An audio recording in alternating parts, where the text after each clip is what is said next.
As Israel intensifies its strikes in Gaza, the top diplomat overseeing the Board of Peace is slamming the deadly attacks and urging de-escalation. A source says that Nikolai Mladenov met with Israeli Prime Minister Benjamin Netanyahu today to discuss an agreement announced by President Trump last week that would disarm Hamas and lead to the phased Israeli withdrawal from Gaza. And while Israel has not publicly responded, one official says the IDF will not retreat from its current line in Gaza. And Hamas says it will only comply if Israel halts its fire. Israeli strikes killed 28 people in Gaza over the weekend. The IDF says that it was targeting Hamas commanders. Well, officials estimate more than 1,200 Palestinians have been killed in Israeli strikes since the October ceasefire. CNN's Jeremy Diamond joins us now live in Tel Aviv. So much was made about optimism when this deal was announced on Friday. A lot of skepticism, too, given the players, specifically that Hamas said that it would lay down its arms. Now there appears to be a game of chicken in terms of who blinks first. Jeremy, what are the Israelis saying? Yeah, well, Bianna, on Friday, as you know, when this agreement was announced and came to light, Hamas started talking about it in very clear terms, where they said, yes, we've agreed for the first time to this plan that would see Hamas relinquish their weapons. But at the same time, they also made clear that they were only going to begin this process of disarming if Israel first carried out a series of its own obligations under this ceasefire agreement, namely stopping the near daily Israeli strikes that we have seen in Gaza since this ceasefire began back in October. And instead, what we saw from the Israeli military over the weekend was a very clear ramp up in attacks on the Gaza Strip. At least 28 people were killed, according to the Palestinian Health Ministry, by these Israeli strikes since President Trump announced this deal in the early hours of Friday morning local time here.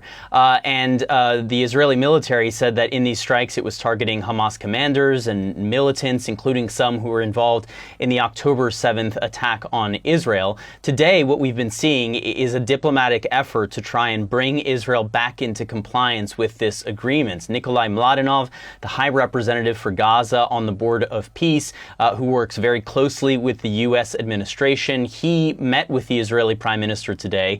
And I'm told by a source that Mladenov was there to speak to the Prime Minister about implementing this deal going forward, and included in that was a request for him to stop these Israeli strikes that we have been seeing in Gaza. Now, it's important to note that we haven't seen any additional strikes in Gaza since yesterday evening, and so the question is, was this ramp up something that the Israelis were doing in order to carry out several additional strikes before they would agree to the halt that the U.S. and the Board of Peace are asking them to, or is this simply more of Israel defying this ceasefire agreement going forward?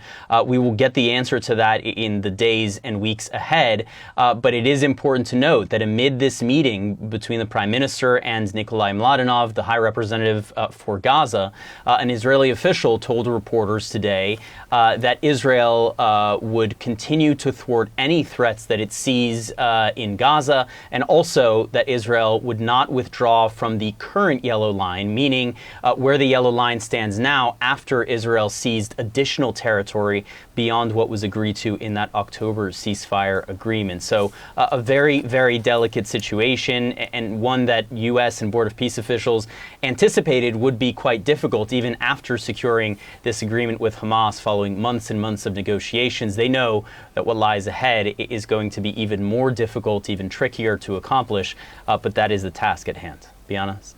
Jeremy Diamond in Tel Aviv for us. Thank you. All right, let's take a closer look at the situation in Gaza with Gaith Al-Amadi. He's a senior fellow at the Washington Institute for Near East Policy. He's been an advisor to Palestinian President Mahmoud Abbas, and is a former Palestinian negotiator, and joins us live now from Washington, D.C. Gaith, thank you so much for being with us. So just talk to us about where things go from here, because we have a situation whereby Hamas is only agreeing to disarm if, of course, Israel stops any sort of future additional strikes. And at the same time, the Israeli military essentially saying they're not going to withdraw from Gaza at all unless Hamas disarms. So where do things go from here? I mean, this is a very sort of tricky, complicated thing to achieve here. I mean, let me start maybe with the positive. I think the agreement itself is significant because the whole process since signing the ceasefire last October has been stuck. So this is injecting some diplomatic energy. However, we have two sets of problems here. The first set is, frankly, neither Israel nor Hamas want to implement their part. So how can you diplomatically push them in that direction? And the second set of problems is, even if there's diplomatic will, the reality on the ground just doesn't yet support implementation of this. You know, the deal asks for an international force to come in. The only number we have right now is 200. That's meaningless. But more importantly, it asks for 5,000 Palestinian soldiers to come in. And none of those soldiers has yet been recruited or trained. So we have a lot of challenges, but at least we see movement where just a few days ago, things were completely stuck. Keith, it's, I guess, a bit refreshing to start the show with some optimism. Typically that comes from Zain and myself, but it's great that it's coming from a guest who knows more of these players than even we do here. As it relates to what you just mentioned, and that is the international force that at some point would be coming in and overseeing affairs in Gaza, it has long been understood that they would never agree to something like this, and most of these would be Arab and Muslim countries that would be sending their peacekeepers unless Hamas disarms as well. So where is their position in all of this? Has anything changed on that front? Not really. I mean, when I talk about 200 people committed, they're mainly from Morocco. And if you look at the details, they actually are saying, yes, we're committing, but we're not going to go in and disarm Hamas. We might stay around the perimeter, etc. So this is all maybe diplomatic speak. But unless we see a real progress on Hamas disarmament, it's very hard to see how any external actors will come in. On the other hand, Hamas is saying we're willing to disarm, but Israel has to meet its own obligations. And Hamas knows that Israel right now is in election season. They're going to have an election, I think, October 27th, and unlikely to move on any of these fronts. This is where I think today, the meeting that Mladenov, the Board of Peace envoy with Netanyahu, is very important. Because we need to see sustained pressure on the Israelis to do their part, but also on Hamas. And pressure on Hamas has to come through pressuring their supporters, mainly in Qatar and Turkey. So a lot of complicated diplomacy ahead of us. I mean, it's interesting because you answered my my next question, but I'd like you to expand, because this idea of sort of pressuring the Israelis to do their part is, as you point out, going to be very difficult, given that it's an election season for Israel, an election in October. Netanyahu faces a tough re-election battle. He's supposed to be the sort of security prime minister. And also there's going to be a lot of pressure within Israel from his right-wing coalition parties who really want to make sure that the pressure is kept up on Hamas and, of course, on Hezbollah as well. So how does that resolve itself? It's hard to see how it resolves itself. Partly because it's not only, by the way, the right-wing members of his coalition. Just a few minutes ago, two of their ministers said they want to re-vote on this issue. So we're seeing that pressure. But also his opposition. I mean, his key opposition figure, Gadi Eisenkot, political moderate, but a security hawk, came out against it and said this is going to keep Hamas in power. Now, Netanyahu, though, this is one set of pressures, but the other set of pressures is coming from President Trump, because Netanyahu just does not want to say no to President Trump. He does not want to go on his bad side. Yes, President Trump's popularity in Israel has diminished recently. Yet for Netanyahu, there's a lot of political cost in going for that fight. I suspect what we will see, Netanyahu trying to thread the needle. I mean, uncharacteristically, by the way, Netanyahu has said nothing as of yet about this directly.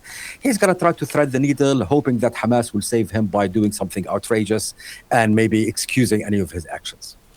Well, Netanyahu, I don't think, has said anything after President Trump seemingly put words in his mouth, surprising him with that announcement over the weekend that the United States would not be attacking Iran, even though it did seem as though Israel, at least, was planning that the United States would. But as it relates to Gaza, what we've seen from this administration time and time again are sort of these big announcements, a lot of optimism surrounding them, and not much follow-up.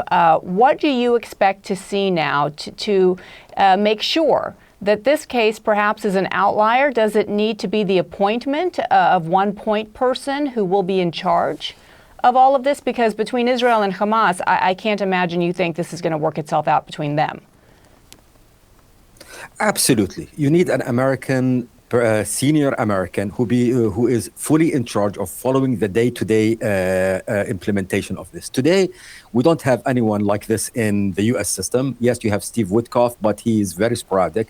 You need someone who's doing it day-to-day, because without that, I have a lot of respect for Nikolai Mladenov. He is probably one of the most accomplished diplomats I have ever dealt with.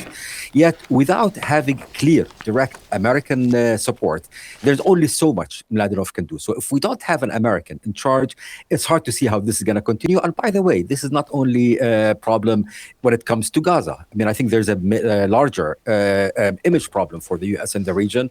Big announcement, no follow-through. If we don't follow through on this one, I fear that the American standing and effectiveness in the whole region will further diminish.